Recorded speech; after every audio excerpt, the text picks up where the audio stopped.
Throughout the Bible, we are consistently warned that those who love God are hated by Satan. As Ephesians 6 verse 12 states, "For we do not wrestle against flesh and blood, but against the rulers, against the authorities, against the cosmic powers over this present darkness, against the spiritual forces of evil in the heavenly places." So here are 3 signs that mean Satan is trying to weaken your trust in God. Number 1. If other people are trying to convince you sin is not sin, this could be a spiritual attack meant to weaken your trust in God. Satan doesn't usually attack people in supernatural or visible ways like demons are portrayed in the movies. Rather, when Satan attacks us, he often tries to get us to believe lies through the influence of ungodly people. Satan uses the world. When I say the world, I don't mean the planet Earth.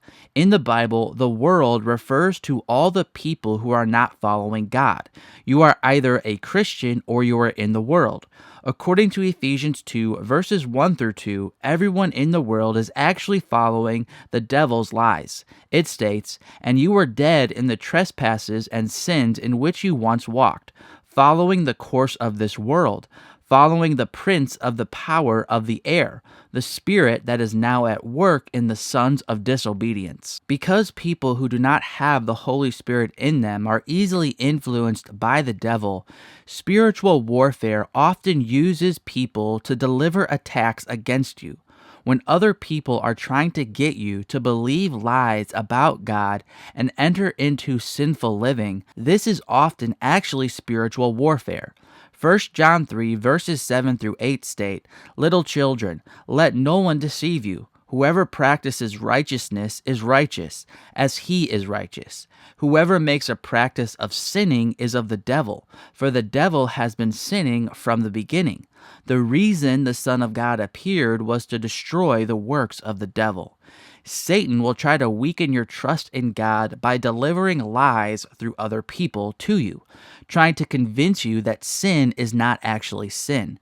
Notice what John said, "Let no one deceive you. Whoever makes a practice of sinning is of the devil." The world will try to deceive you by trying to convince you that what the Bible forbids is not actually forbidden. When people are trying to make you feel stupid for believing the plain and simple words in the Bible that clearly state certain actions are actually sin, don't be deceived. Believe what God has said through His Word rather than what Satan is saying through the world. Number 2. Satan will try to weaken your trust in God by tempting you to trust in material possessions. One of the reasons God requires us to have faith is because God is spirit, and you can't see Him, as Jesus explained in John 4, verses 23 through 24. This doesn't mean there is no physical evidence for God. Romans 1 verse 20 states that creation itself is evidence of the Creator. Rather, God being spirit means that you cannot actually see Jesus' literal face right now like we will when He returns one day. Therefore, since we can't literally see God right now, we need to have faith to believe in Him, since faith is believing in what we can't see, according to Hebrews 11, verse 1. When Satan is seeking to weaken our faith in God, one way he will do this is through tempting us to put our hope in what we can see, in material possessions. 1 Timothy 6 verses 9 through 10 state, "But those who desire to be rich fall into temptation, into a snare, into many senseless and harmful desires that plunge people into ruin and destruction. For the love of money is a root of all kinds of evils. It is through this craving that some have wandered away from the faith and pierced themselves with many pangs." This passage does not say wealth and money are bad. Rather, it states the desire to be rich and the love of money are bad.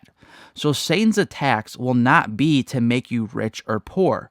Rather, Satan is trying to get both the rich and the poor to put their hope in money rather than in the Lord. For as Jesus said in Matthew 6, verse 24, "No one can serve 2 masters, for either he will hate the one and love the other, or he will be devoted to the one and despise the other. You cannot serve God and money. Satan knows this truth as well. Therefore, to get you to not serve God, he will tempt you to serve money. And number 3, Satan will try to destroy your faith in God by blinding you to the glory of the gospel. As all true Christians know, we can only be saved through the gospel of Jesus Christ. We can't be saved by our works. We can't be saved by what family we are born into, and we can't be saved through being a good person. We can only be saved by placing our faith in Jesus Christ, repenting of sin, and depending on God's grace alone for salvation, as Ephesians 2 verses 8 through 10 explain. This is why, above all things, Satan's main desire is to get people to not see how glorious the gospel of Jesus Christ really is. For as 2 Corinthians 4 verses 3 through 4 state, "And even if our gospel is veiled, it is veiled to those who are perishing. In their case, the God of this world has blinded the minds of the unbelievers, to keep them from seeing the light of the gospel of the glory of Christ, who is the image of God." The God of this world is a reference to Satan. His primary desire is to keep people from being saved by keeping them blinded to the light of the gospel. But even after we see the light of the gospel and are saved, Satan will continue to attack us by trying to get us to turn our gaze away from Jesus. The less we look and depend on the gospel, the more sin we will produce in our lives. The gospel is not just a way to be saved. The gospel also provides the power we need to live for Christ every day as Christians. Therefore, Satan will tempt Christians who believed in the gospel to then start living their life in their own strength rather than through the Holy Spirit. In Galatians chapter 3, verses 1 through 3, Paul states, "O foolish Galatians, who has bewitched you? It was before your eyes that Jesus Christ was publicly portrayed as crucified. Let me ask you only this. Did you receive the Spirit by works of the law, or by hearing with faith? Are you so foolish? Having begun by the Spirit, are you now being perfected by the flesh?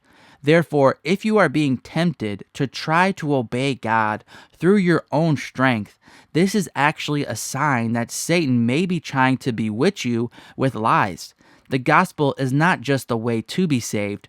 Rather, the gospel also provides the power we need to live for God every day.